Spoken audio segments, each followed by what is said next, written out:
Bon, je suis d'accord avec vous parce que j'ai cherché le livre. Bon, on va dire ça parce que ce monsieur qui est devant vous est un escroc.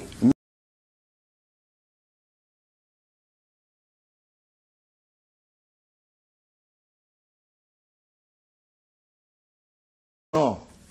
Je peux me passer du duel ce soir. Non, ça va. On continue. Si vous ne retirez pas cet injure, bon, je retire. On peut s'asseoir au duel ce soir. Je retire. Je retire. Voilà. Bon. Je retire. Non, on avance. Roger Tonga, le débat est clos, on avance. Je n'ai pas assez de temps. Roger Tonga, allons sur la crise anglophone. La crise anglophone. Parce qu'à ce point-là... Non, ça va, je retire le mot, je retire. J'aurais pu Walter Shaw faire ce duel. Je retire. On avance. Moi, je ne veux plus l'entendre. On peut passer, je crois qu'on peut switcher le duel ce soir. Je ne veux plus l'entendre. Ouais. Qui se lève et qui parte. Levez-vous et partez. On avance. On avance ou on avance par au-dessus. J'ai retiré le mot. Moi, je ne veux plus débattre avec vous. Est-ce que vous pensez que, Walter Shaw, est-ce que vous pensez que cette affaire-là est plus importante que la vie des communautés anglophones qui subissent le martyre depuis 2016? Je voudrais en venir, c'est là qu'on va parler. Est-ce que vous savez, Walter Shaw, qu'en faisant notre casting, nous avons tenu compte de votre appartenance à cette communauté et que nous connaissions la position de Eno Meomese, qui est peut-être celle d'une grande majorité de Camerounais, et nous nous disions qu'en croisant le verbe avec lui ce soir, vous aurez pu éclairer tout le monde. Parce que je suppose que vous êtes mieux placé que moi pour connaître les problèmes des anglophones. Nous avons des tas de messages, de personnes vivant dans le sud-ouest et dans le nord-ouest en ce moment qui espéraient, pendant la première partie, que vous serez le porte-parole de cela. Mais est-ce que vous vous rendez compte de ce que vous venez de gâcher? Roger Tonga, je voudrais identifier qui est devant moi avant d'avancer. Je suis sur la crise anglophone. Et non, mais monsieur, vous avez dit... Je ne discute plus avec lui, monsieur. Je ne discute plus avec vous. Vous avez dit que... Je ne veux plus discuter avec... Bon, je dépose le micro, je pars. Vous pouvez être un peu courtois. Ah. Est-ce que vous pouvez m'aider à mener la négociation pour qu'il y ait ce duel ce soir avec lui? I don't want to speak with you, okay? Do you hear me? Go away. I don't need you. Je suis perdu. J'ai retiré. Je veux pas. Non, mais ça ne suffit pas. Mais vous l'avez offensé. Mais demandez pardon, il refuse. Il refuse. Il n'est pas obligé d'accepter votre pardon. On fait donc comment? Allez-vous-en. Je vous invite à négocier avec moi pour que nous puissions avoir cette discussion autour de la crise anglophone. Je suis d'accord. Une semaine après la célébration du 62e anniversaire de la réunification du Cameroun. C'est un moment important, Walter Shaw. Je suis sûr que si vous et moi faisons chorus pour convaincre Eno Meomese d'avoir cette discussion au nom du droit de savoir. Eno Meomese, je vous parle, l'intellectuel que vous êtes, l'homme éclairé que vous êtes. Je vous promets qu'on parlera de choses essentielles. Je m'en fais garant. On parle des choses essentielles parce que c'est important pour la vie de notre nation. Je vous prie, Eno Meomese, d'accepter. Je vais vous dire quelque chose. Oui. Plein de gens m'ont dit que mon interlocuteur manquait de courtoisie. Et il vient de le démontrer. Vous comprenez? Moi, je ne supporte pas de vivre avec des gens qui manquent d'éducation. Vous comprenez? Quelqu'un qui n'a pas d'éducation n'a rien à faire avec moi. Je refuse de débattre avec lui. C'est tout. Je veux pas.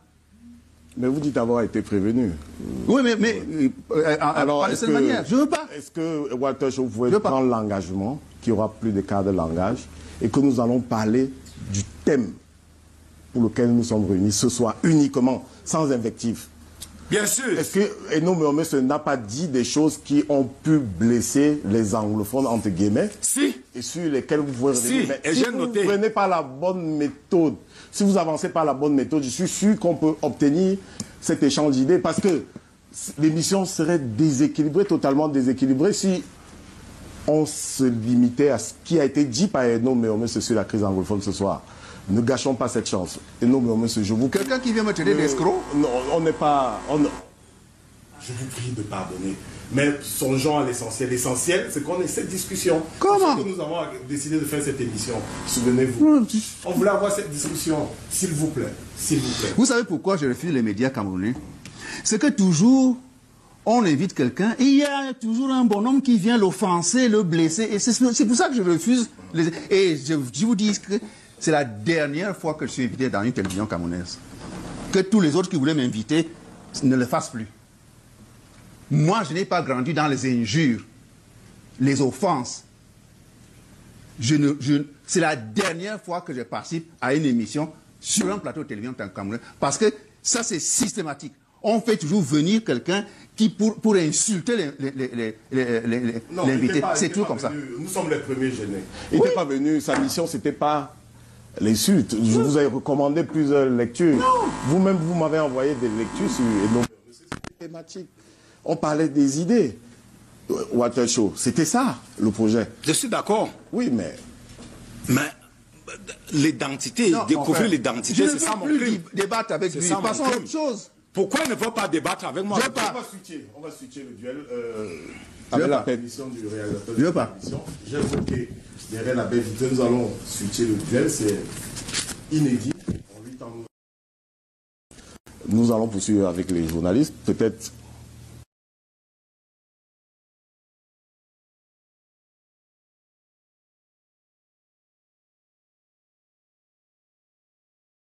Trinqué. Donc, quand je suis allé aux toilettes, il y a un zélé qui voulait tirer. Un laine aussi a levé le fusil en disant que si je tire, je tabac aussi. Vous voyez? Donc, les chuchotements, les murmures que j'entendais derrière moi, c'était ça. Donc, voilà ce qui s'est passé. J'ai eu la vie sauve grâce à un laine. D'abord, quand ils finissent l'interrogatoire, le gars qui machin, il court à Angoïkale cherche. Il était déjà 23 heures. Hein. Il dit qu'il va imprimer machin. Donc le directeur adjoint de la... Mais l'autre andou, il vient quitte de Berthois pour venir vous arrêter ici. C'est son domaine de compétence ici, là. Hein, il est commandant de légion à Berthois. Qu'est-ce qu'il vient faire ici, là? Et puis une histoire tirée par les cheveux comme ça. Où sont les armes que vous êtes allés acheter? Oh là là, mais vraiment, c'est... Bon. Ah, je commence à me dire, tiens, ça va pas être si grave. Et puis, il revient et il dit, ouais, c'est tout ça. Après... L'autre dit, je m'avais donné ça au MINDEF. Il dit, oui, mais... Nous sommes en 2013. Non, 2011. 2011. MINDEF, c'est Edgar Alain Mbengo. J'ai dit, vous lui avez donné ça d'un matin. Il dit, non, il est au bureau, maintenant il est en train d'attendre. À 23 heures. Il me dit, oui, il est en train d'attendre. Ah. Bon. Et puis, on m'amène ma valise, on me dit, contrôlez, si tu es là. Bonjour, ma valise, je vois tout. Je dis, bon, si tu es là. On m'emporte un grand registre, on me dit signez ici que tout ce qu'il y avait dans votre valise, c'était grand, j'ai signé. Après on me dit on m'amène à Berthois. Je dis qu'est-ce que vous m'avez fait à Berthois? On me dit non, vous partez à Berthois. Ah. Et ils prennent ma valise, ils mettent dans le pick-up là. On démarre du CED, vers minuit moins le quart. Je me rappelle, on est passé par l'Acropole là, tout ça. Mais qu'est-ce que vous m'avez fait à Berthois? Bon. Je ne pouvais rien. J'étais assis là. Il y avait un gendarme là. Il y avait deux autres là. Il y avait le chauffeur et l'autre. Il faisait nuit. Et puis, entre Nairobi et Yaoundé. Parce que le vol, c'était... Vous savez, je venais de Singapour. Donc, Singapour, Bangkok. Bangkok, Nairobi. Et Nairobi, Yaoundé. C'est là qu'ils m'ont cueilli à l'aéroport. Ils étaient planqués à l'angle avec une photo qui était dans ma chambre. Oui, imaginez pas, vous descendez de l'avion, vous voyez un type avec une photo qui est dans votre chambre. Bon, bref, dans l'avion, j'avais voulu aller aux toilettes et puis les hôtesses étaient assises là derrière, tchatchaient, bon, j'étais un peu gêné d'aller aux toilettes, tirer l'eau, tout ça, bon, arrivé au CED, j'ai en plus de manger une nourriture pimentée, donc, maintenant, j'ai voulu aller aux toilettes au CED, alors, bon, en route, ça a commencé à tourner. J'ai dit, il devait être 3h30. J'ai dit, je vais aller aux toilettes. Ils ont garé. Dans la nuit, hein, je suis sorti un peu en trombe. Puis deux sont passés derrière moi. J'ai commencé à entendre des chuchotements. Et puis à un moment, j'ai entendu crac, crac. Moi, j'ai reconnu le bruit d'un fusil, puisque mon père était chasseur, donc il avait un calibre 12. À cela, je me dis, mais ces gens vont me tuer. Comme on avait tué Lumumba dans la nuit. J'étais tétanisé. Mais Moi, je n'attendais plus que le coup de feu. Comprenez? Et puis, je vais vous raconter une chose terrible, c'est que j'ai vu le ciel commencer à s'illuminer. J'ai presque vu ma mère.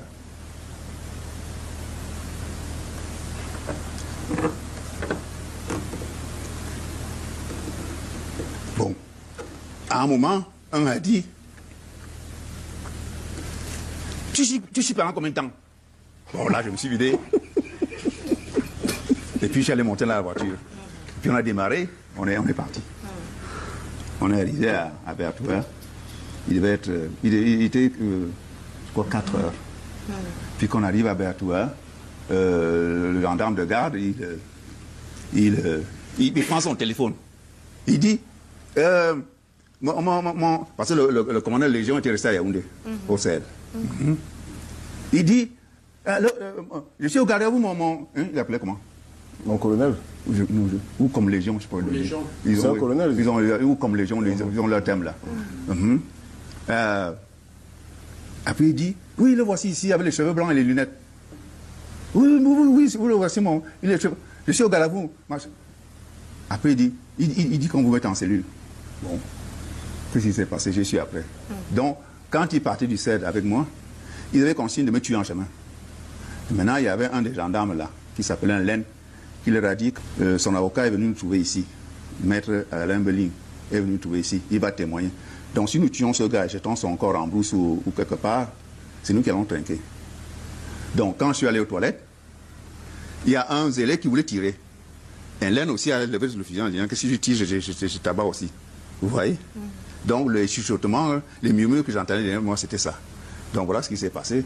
J'ai eu la vie sauve grâce à Laine. S'il suit cette émission, je l'en remercie infiniment. Ok. Vous en êtes sorti beaucoup plus fortifié mentalement. Ouais, j'ai frôlé la mort. Oui. Même quand j'ai revu ma mère cette nuit-là. Elle était morte depuis, je l'ai revue. La mort, c'est quelque chose. Hein.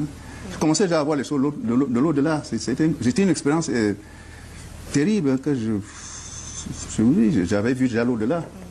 Je n'attendais plus que le coup de feu. D'accord. On parle d'autre chose. Oui, s'il vous plaît. Vos projets.